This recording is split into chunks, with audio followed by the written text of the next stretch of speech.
All right, guys, let's move on over to the NBA with a playoff preview starting in the Eastern Conference. Milwaukee and Toronto draw the Magic and Nets, respectively, and figure to cruise, so we're going to go ahead and focus on those middle matchups today. The 6-seed 76ers are set to take on the 3-seed Celtics. Now, Philly did win all 3 regular season meetings, but now they won't have Ben Simmons. He is lost for the season due to a knee injury, so let's go ahead and start there, Drink. How do you see this one playing out?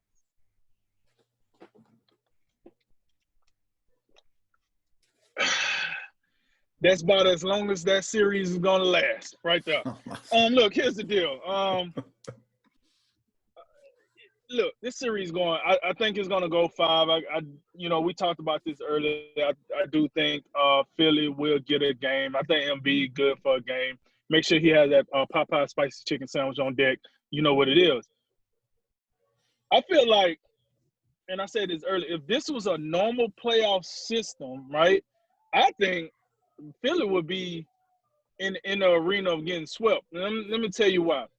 In a normal playoff, right, you got to deal with all this media and deal with the fans and deal with all this extra insulated stuff that we don't like go step by step with. We just so focused on the on-court product. Being in the bubble, the good thing about the bubble is you don't have to deal with none of that extra like stuff. Fans, yeah, media to a certain point, but everything is downsized. You could just focus on just playing basketball. It's more focused on playing basketball. You don't got to travel. Your travel is from the court to the hotel, from the hotel back to the court, whatever you're doing inside the bubble. It's not getting on planes. It's not getting on, buses, none of that. Now, what is interesting is once these playoffs start with the teams that's leaving the bubble, now they're bringing in family members or people that can be verified as a long-time friend of the family or significant other. Call it a side person. Take that for what it's worth.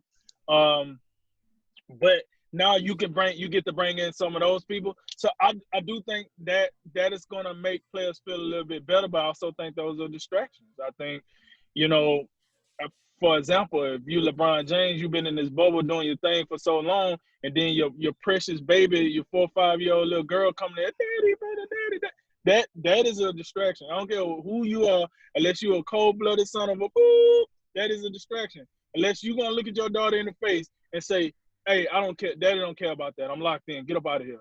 You know what I'm saying? If you that type of person, then yeah, that won't be a distraction. But for the average person that got kids, you know what I'm saying? We see these players when they at the microphone after a game and they got their kid with them and the kid doing all this. Yeah, I've never seen one dude out there with the kid that just keep talking through the interview like the kid ain't there. Kid slapping the microwave, doing all this, trying to talk, all this extra stuff. It's a distraction. So with that said, I just want to throw out that little tidbit. But as far as the topic goes, yeah, Philly get one. Like, let's be real here. You take Joel Embiid. I ask you this, Jay. You put these two teams together 5-by-5. You can't add Ben Simmons because he's not playing. Give me your top 3 players from this series. I'd go Embiid 1, and then I'd go Tatum 2, and then third, I'd go Jaylen Brown 3. Right. Okay. I'm same here. The reason I bring that up is because when you start going check, Boston got a lot of advantages.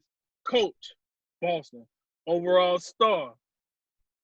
You got to go with Philly because of Embiid. But then when you do 2, 3, 4, possibly 5, I don't know when you get back to Philly. When do you get to Tobias Harris? Yeah, I would take Kemba and Gordon Hayward before I go back to Philly. Exactly, that's my point. So when I look at all that, it's very hard for me to see Philly winning more than one game. I would give them one game because I think even if Boston go up 3-0, they get a little lackluster, a little lackadaisical, a little complacent, and then they sandbag and Philly get one or whatever the case might be, and then they close it out 4-1. So, yeah, man, that's my theory on that. I just don't see a lot coming from the 76ers standpoint. Even with Ben Simmons there, I just didn't – I wasn't a believer. And now without him now, I'm definitely not a believer. So, yeah, I'm going to go with Boston at 5 for that series.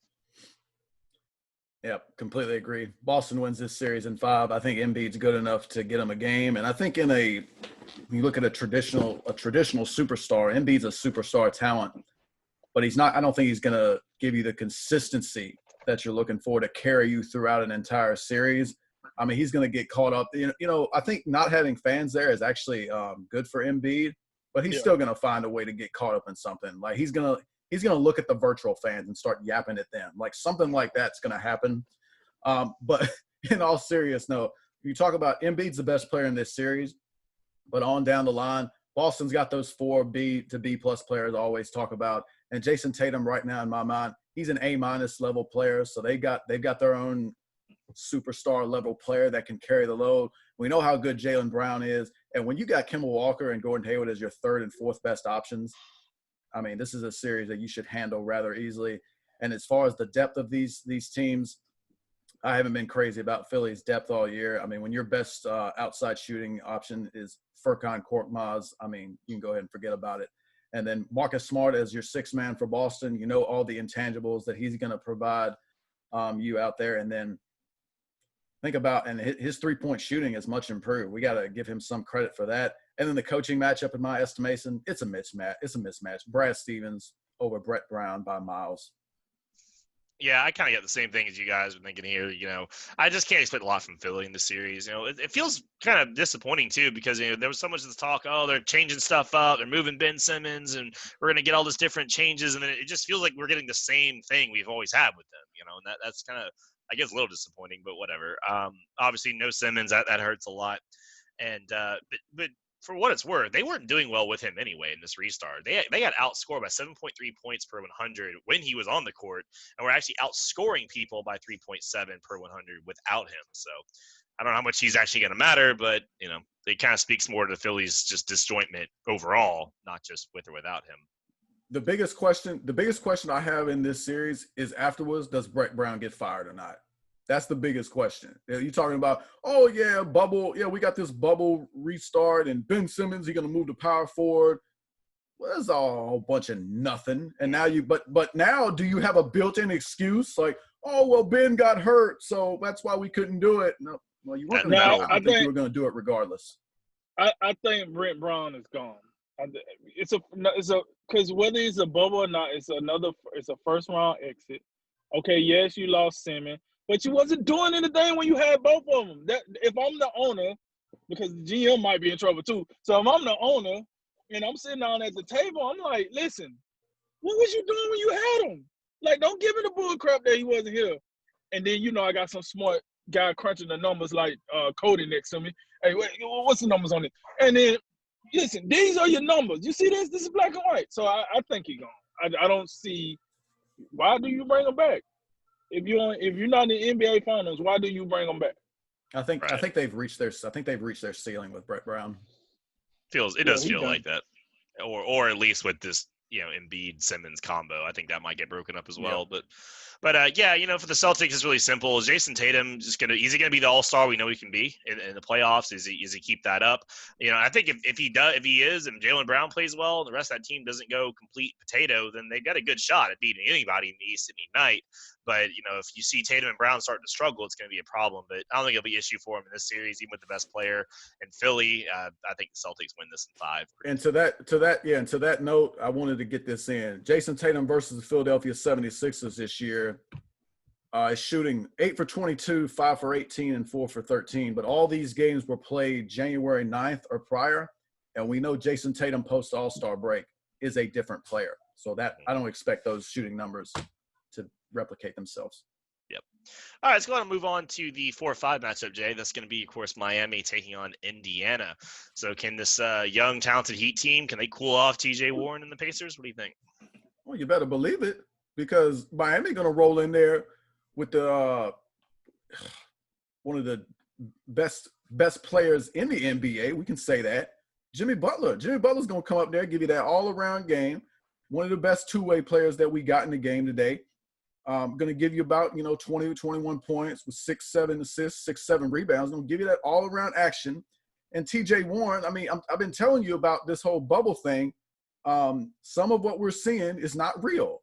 So TJ Warren, is he going to average 30 or 40 points? Look, in a series when teams are now they're going to be focusing on him. TJ Warren is going to be the focal point based off what we've got. And remember, doesn't look like Sabonis is going to be available. We know Victor Oladipo is still rounding into shape, it appears. And we got a lot of respect for Malcolm Brogdon and Miles Turner. But Miami's going to come in there with their two all-stars, Jimmy Butler and Bam Adebayo. And then I told you about this. They got shooters just everywhere, whether Duncan Robinson, Kendrick Nunn, Tyler Hero. I hate to say it, but my God, Kelly Olynyk going to come out there and bomb some threes for you. I mean, it's just going to happen. So when you take all that in consideration, they got Jay Crowder out there looking good, like he did when he was with Boston. And don't forget the old Wiley. And don't forget the old wily veteran, Andre Iguodala. He's going to be good for something and help you out on the defensive end and provide that veteran leadership that they need. And to me, their depth is a big advantage over Indiana. I don't like Indiana's depth outside of their starting five. Keep this in mind. Miami, second in the league in three-point shooting percentage. Indiana was at 14th, but Indiana is also last in the league in three-point attempts. So I think three-point shooting is going to be a big advantage for Miami in this series, and I think they win it in 6. Cody, let me ask you this. I heard the lead-in, as fantastic as it is. I do have a question. Is Indiana a hot team, or is TJ Warren a hot player? I mean, Indiana definitely was making noise in the bubble. They feel like the team that's kind of ascending right now with Oladipo's health kind of coming in and Warren going off. So what you're telling me is if you take Warren out of the process, Indiana's still a hot team? I would say they're cooler, yes. Cooler. They're warm. And the reason I ask is because I'm with Jay. Like, I'm hearing all this stuff about TJ Warren in the bubble. But before the bubble, TJ Warren was what I would equivalent to a $3 bill. He didn't exist. I mean, he played, but he wasn't. All this bull crap I'm hearing, like TJ Warren. Listen, to me, a hot team is the Phoenix Suns. They won all 8 of their games. You know what I'm saying? That's a hot team. Me, I just feel like Indiana was a team. If it was TJ Warren and Victor Oladipo doing this, then I'll be like, all right, now we got something cooking.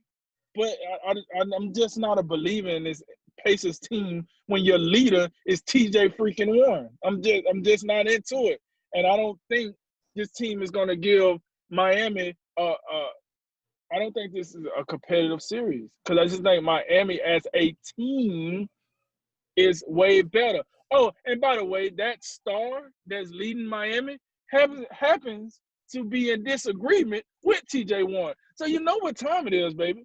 When you roll up, you better be ready to lace them up because I'm coming. And not to mention, I look at the likes of like Jay said, the shooting, but I look at Nunn and Adebayo, and I look and I'm like, Indiana going if Nunn that I don't think he's all that I do think he was a finalist for the Rookie of the Year and all that good stuff. Kudos to him. But if he gets hot, who do Indiana you stop him with? Who else do Indiana build this momentum around if TJ Warren ain't dropping that off in them for him? Who? I don't know. Because I can look at Miami and say, if Jimmy Butler's not having a good game, you better hope Adebayo is doing what he's doing at a high level. But I can see that. I mean, he was an all-star. I can see him playing better. You better hope Duncan Robinson and Tyler Hero is making shots. Well, I can see them making shots. I can see them making more shots. Oh, you better hope. My point is, I just think Miami is built for this. Oh, and by the way, when all the chips are on the table and you're looking at both of these teams, I have nothing against Nate McMillan, but I think Eric Spoelstra is the better coach. So you talking about drawing up a last, play or whatnot. I think Eric Spoelstra got him now. He's been in the biggest spots. You know what I'm saying? I think he's the better coach at this point. Nate McMillan is not bad at anything. I just think Eric Spoelstra is the better coach. I think Miami has the better leader in this situation that can rally the troops better. I think Miami is deeper than Indiana, as Jay said. So it's very hard. It's kind of like the first conversation. It's very hard for me to see where Indiana really push this to 6 or 7 games. So yes, I'm gonna go with Miami in 5. I give TJ Warren the crack at doing enough to get 1 game, 1 win, but that's about it. This is a similar situation, though, by the way, to how Indiana looked last year, where they were like competitive in all the games, but they couldn't close because they didn't have Victor Oladipo. It's the same situation. They're incomplete again because no Sabonis, who was their all-star, and Victor Oladipo is not at his peak performance. If they had Sabonis and Oladipo was more like the Oladipo that we've seen carry Indiana for long stretches, then this would be a 7-game pick'em series. But that's not the case. Yeah, I mean that's kind of I guess that's the real problem with the Pacers is you really have a volatile, mix up. I mean, you could get 40 points per game TJ Warren. Victor Oladipo could, be getting healthier and get back to that all-star level he can play at, and Turner can lock you down on defense. And then, if all those questions come out positive, then I mean, I can see the Pacers being that perfect storm team that actually makes a little bit of a run. But that's a lot of ifs, and without Sabonis, you're right, that does pull him back. So if they had Sabonis, I would consider picking Indiana in the series. But without him, I think Miami's going to get it done. I'm a little concerned about Miami. There are a lot of rookies on this team. I know they got the coach, they got Jimmy Butler, they got some veteran leadership around them. But this is the first time these lights are bright and really on them. And you never know when you got young guys how they're gonna respond. But yeah, I think Miami is deeper. They got more tools in the toolbox. They've got to check a lot of boxes. And Jimmy Butler is probably gonna put the clamps on TJ Warren. I mean, I would love to see him put down 40 a game just to, because it's cool to see. But I got to think Jimmy Butler's probably got something to say about that. So yeah, I've got the Heat, but I do have him in 7. So we'll see.